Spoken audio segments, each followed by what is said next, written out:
High student, next topic को discuss करते हैं which is about alloy formation. तो अलॉय के बारे में आप जानते हैं कि मिक्सचर होता है दो या दो मेटल्स का। तो स्टूडेंट अलॉय जो है ट्रांजिशन मेटल वो अलॉय बनाते हैं आपस में, जब वो मिलते हैं। अलॉय बनाने की रीज़न क्या है? रीज़न ये है कि ट्रांजिशन एलिमेंट की जो एटम का साइज़ होता है वो एक्चुअली सिमिलर होता है।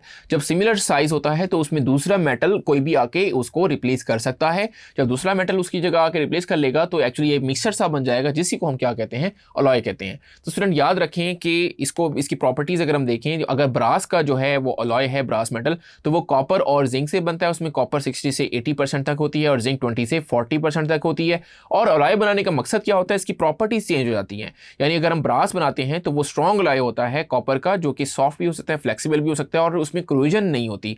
और इसका लो मेल्टिंग पॉइंट होता है। हमें ज़रूरत पड़ती है बाज़ों का लो मेल्टिंग पॉइंट अलॉय बनाने की, और ये आसानी से इसको हम यूज़ भी कर सकते हैं। और ये लॉक्स में, कीज़ में, वाटर टैप्स बनाने में, पाइप्स बनाने में, यहाँ पे ये डिफरेंट चीज़ों में हम ब्रास को यूज़ करते हैं। फिर स्टूडेंट हमें कुछ अलॉय चेंज अगर हम बनाना चाहें तो कॉपर और टिन का बना सकते हैं, जिसमें 90 to 95% कॉपर हो और टिन 5 to 10% हो। तो इस अलॉय को हम ब्रॉन्ज कहते हैं। ये स्ट्रॉन्ग होता है, ब्रिलियंट, लॉन्ग लास्टिंग होता है, ये इसकी क्रूजन नहीं होती। और ये आपका यूज़ टू प्रिपेयर मेटल्स बनाने में इस्तेमाल होता है। आपने नाम सुना होगा ब्रॉन्ज मेटल।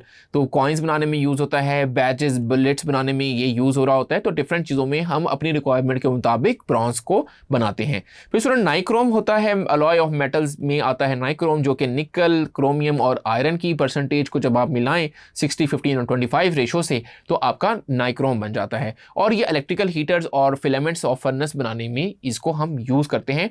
तो हम डिफरेंट अलॉय बनाते हैं ताकि उससे डिफरेंट प्रॉपर्टीज़ लिए जा सकते हैं। फॉर एग्जाम्पल एक प्रॉपर्टी जैसे गुड कंडक्टिविटी हो गई, आपका स्ट्रेंथ हो गई, हाई मेल्टिंग बॉइलिंग पॉइंट हो गया, ड्यूरेबिलिटी हो गई। तो स्टूडेंट ये सारी प्रॉपर्टीज़ जो हैं वो अलॉय की होती हैं, जो कि अपने मेटल से ज़रा मुख्तलिफ होती हैं। तो हम अपने रिक्वायरमेंट के मुताबिक अपनी प्रॉपर्टीज़ को चेंज कर सकते हैं। होपफुली स्टूडेंट आपको ये टॉपिक ऑफ अलॉय फॉर्मेशन अच्छे से समझ आ गया होगा। Thank you.